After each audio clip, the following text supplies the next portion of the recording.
ზაფხული საქართველოში ყოველთვის ტურისტული აქტივობის პიკია, რაც პირდაპირ აისახება როგორც მომსახურების, ასევე სავაჭრო სექტორის მიმართულებითაც, განსაკუთრებით მზარდი მოთხოვნა შეინიშნება კვების მიმართულებაში, როგორც ადგილობრივი მომხმარებლების, ისე უცხოელი ტურისტების მხრიდანაც. მიმდინარე წლის სეზონი გამორჩეული იყო ვიზიტორთა რაოდენობითა და სხვადასხვა ტიპის პროდუქციის მოხმარებით. ამ პროცესში ერთ-ერთი ყველაზე მსხვილი მოთამაშე სავაჭრო ქსელი გუდვილი მნიშვნელოვანი როლით გამოირჩევა. ცხადია, საინტერესოა, როგორ იმოქმედა ტურისტულმა ნაკადებმა გაყიდვებზე, რომელი პროდუქტები იყო ყველაზე მოთხოვნადი და ზოგადად როგორია კომპანიის შემდგომი გეგმები. გიორგი ხაბაშვილი, გუდვილის გენერალური დირექტორი იმყოფება სტუდიაში. დილომშვიდობი საბატონო გიორგი. მადლობა, რომ წმიანი ამბის მიუხედავად ჩვენთან ერთად იწყებთ საქმიან დილას. პირველში შეფასებით მინდა რომ დავიწყოთ ზაფხულის შედეგების შეჯამება ბევრ სექტორთან მიმოვიხილეთ, მათ შორის ჰორეკა სექტორი, სასტუმროები და სარესტორნო ინდუსტრია ბევრს საუბრობს იმაზე, რომ მიუხედავად იმისა, რომ ტურისტების რაოდენობა დიდი იყო და წინა წლებთან შედარებით მზარდ საჩვენებდა,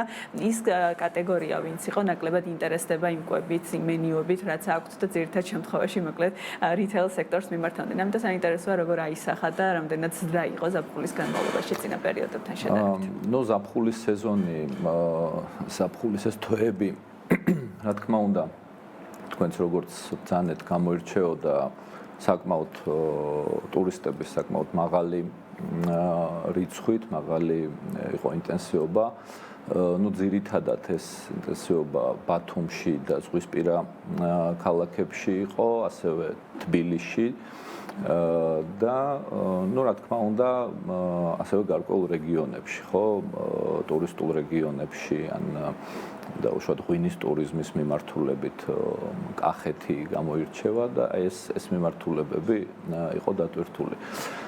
რაც შეეხება ტურისტების მხრიდან დაუშვათ ინტერესს, ხო, თუ როგორ ქვია ხა რიტეილის და საცალო ვაჭრობის მიმართ, მე ვერ ვიტყოდი, რომ წელს რაღაცა განსხვავებული ქცევა შეინიშნებოდა, იმიტომ რომ შარშანწინაც და ასე შემდეგ, რა თქმა უნდა, ტურისტები სარგებლობენ, ასე ვთქვათ, სუპერმარკეტების მომსახურებით, დადიან სუპერმარკეტებში და ხდება მათი მხრიდან შეძენა საკვები თუ არა საკვები პროდუქტების. რაც შეეხება იმას, ზრდა წინა წელთან მიმართებაში შეინიშნება, ანუ ეს ზრდა ადეკვატურია იმ ტურისტების რაოდენობის ზრდისა, რომელიც დაფიქსირდა წელს.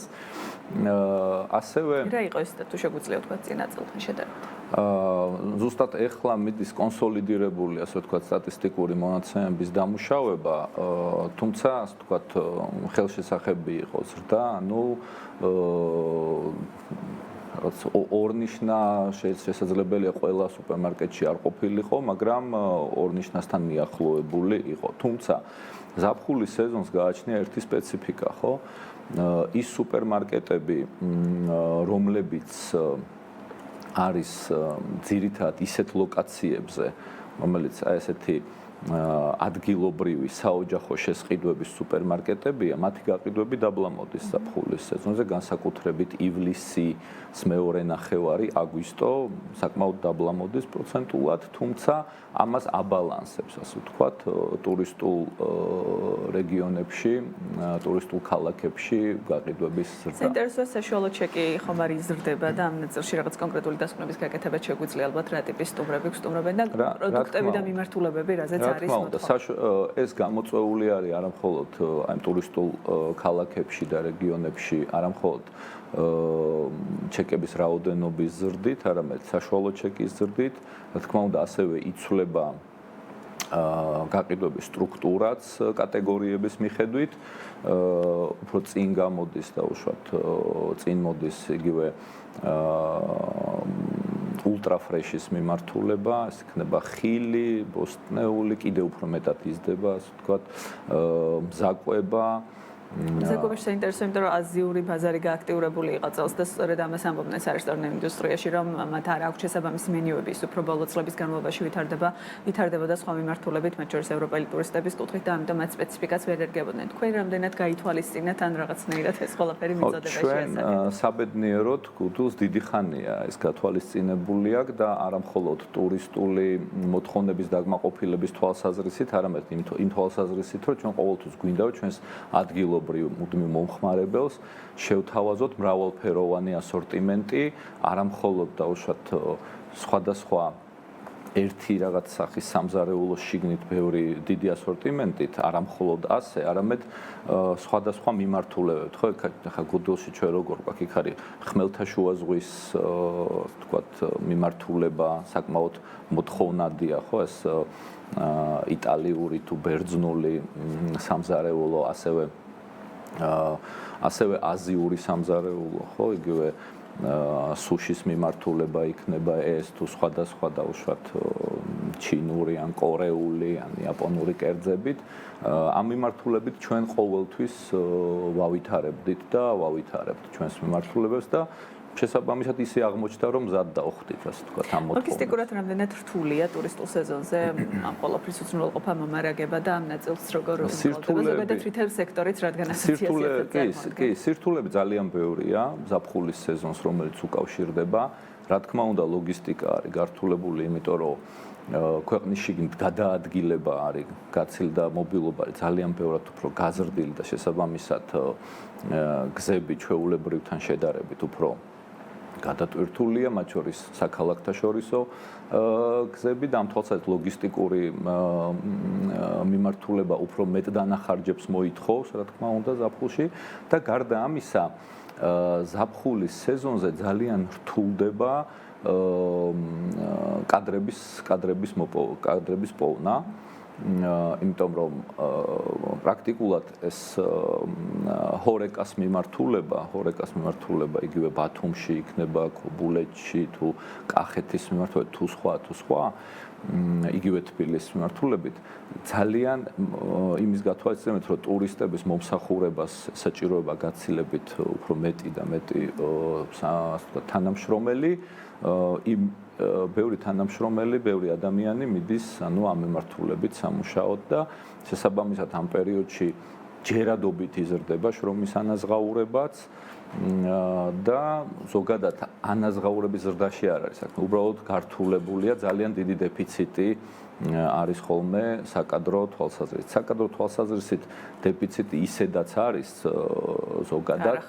ხო, არ არის ახალი პრობლემა, ჩვენ რასაც ვაკვირდებით, ამას რამდენიმე მიზეზი აქვს, თუმცა ერთ-ერთი წამყვანი, რასაც ჩვენ უყურებთ, არის ის, რომ ასე ვთქვათ, ონლაინ მიმართულებებმა და ონლაინ მიმართულებებთან დაკავშირებულმა სერვისებმა, ასე ვთქვათ, ძალიან დიდი მოცულობა, ასე ვთქვათ, მოითხოვა სამუშაოს, ასე ვთქვათ, ძალის და შესაბამისად კადრების გადადინება მოხდა დიდწილად აი ონლაინ მიმართულებაში. ონლაინ გამოძახება რადგან ახსენეთ, ეს ნაწილი რამდენად აქტიური იყო ზაფხულში და ეს სექტორი ზოგადად როგორ ვითარდება? ზაფხულშიც ძალიან აქტიური იყო, თუმცა ჩვენ წლის განმავლობაშიც საკმაოდ დიდი დატვირთვა არის გუდვილის შემთხვევაში, აქ იმიტომ რომ აქ მნიშვნელოვანი არის ის, რომ ყველა რიტეილ იქნება ეს ჰორეკა თუ ასე შემდეგ, უნდა მიაქციოს ერთ მთავარ რაღაცას ყურადღება, რომ როდესაც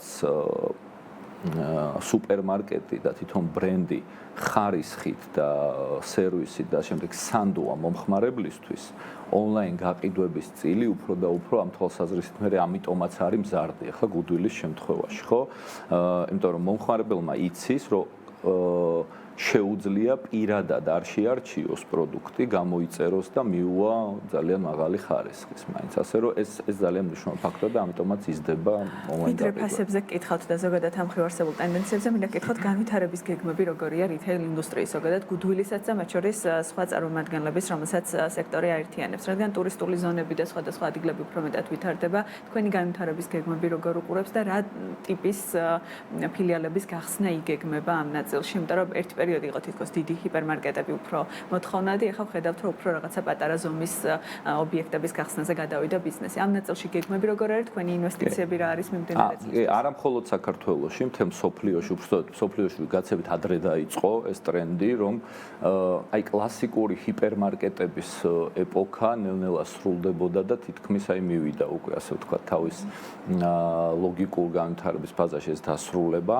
რას გულისხმობ, ესე იგი, აი 12 15-20,000 კვადრატულიან სუპერმარკეტები, ხო, ჰიპერმარკეტებში უკვე ნაკლებად მოთხოვნადია. ისევ და ისევ, თქვენ ძალიან კარგად ონლაინ თემა განაგრძეთ ამ მიმართულებით, ეს ონლაინ ბიზნესმა, ონლაინ მაღაზიებმა, რა თქმა უნდა, დიდი წილი ისეთი პროდუქტების, რომელსაც აი პირადად შერჩევა არ ჭირდება, ანუ ეს გაყიდვები გადაიტანა თავისთან, ასე ვთქვათ, წაიღო ეს გაყიდვები და შესაბამისად ყველა სუპერმარკეტი ახლა, რა თქმა უნდა, მცირე ზომის, საშუალო ზომის და ამ ტიპის მიმართულებით დარგსთორების განვითარება ძალიან აქტუალურია. დარგსთორების განვითარება პირდაპირ კავშირშია ონლაინ ბიზნესის განვითარებასთან. ახლა გუდვილის ჭრილში ამ მიმართულებასაც აქტიურად ვამუშავებთ ჩვენ, რომ ეს მიმართულება აქტიურად ვამუშაოთ. გარდა ამისა, იგეგმება რამდენიმე სუპერმარკეტის გახსნა, ხო, წელსაც იგეგმება სუპერმარკეტები. განსაკუთრებულ ყურადღებას ჩვენ ჯერ კიდევ მაინც უთმობთ თბილისის და ბათუმის მიმართულებას, იმიტომ რომ აქ გუდვილის ჭრილში თუ შევხედავთ, რესურსი საკმაოდ ჯერ კიდევ არის განვითარებული. წელს იმის გათვალისწინებით, რომ ახლა 3 თვეა დარჩენილი, ანუ 3-4 თვეა დარჩენილი, 2 ფილიალი დაემატება წელს, მომავალ წელსაც დაემატება არაერთი ფილიალი. სხვა ქალაქები საინტერესოა, მათ შორის ქუთაისი მაგალითად რამდენად შეიძლება იყოს თქვენ შემონათვალში და 2026 წლის გეგმაში? რა თქმა უნდა, საინტერესოა ქუთაისის, თუმცა 2026 წლის გეგმებში ქუთაისი არ ზის. კიდევ ერთხელ ვამბობ, შესაძლებელია იმ გეგმებს, რომელიც დღეს გვაქვს, დაემატოს ქუთაისის მიმართულებაც, თუმცა დღეს არის თბილისი და ქუთაისი ხამომენტია. ბოლოსთვის ფასებზე მინდა გითხოთ, ინფლაცია გამოქვეყნა ბოლო პერიოდში და ვნახეთ რაღაცა სურსათის კუთხითაც ფასების დაიყო, რა ტენდენციები ამ ნაწილში და მოლოდინები როგორ არის, ჩვენ საუბრობთ გუშინჩაში მონაცემებზეც, რა ხდება სურსათის. ძალიან მნიშვნელოვანია თათია ის, რომ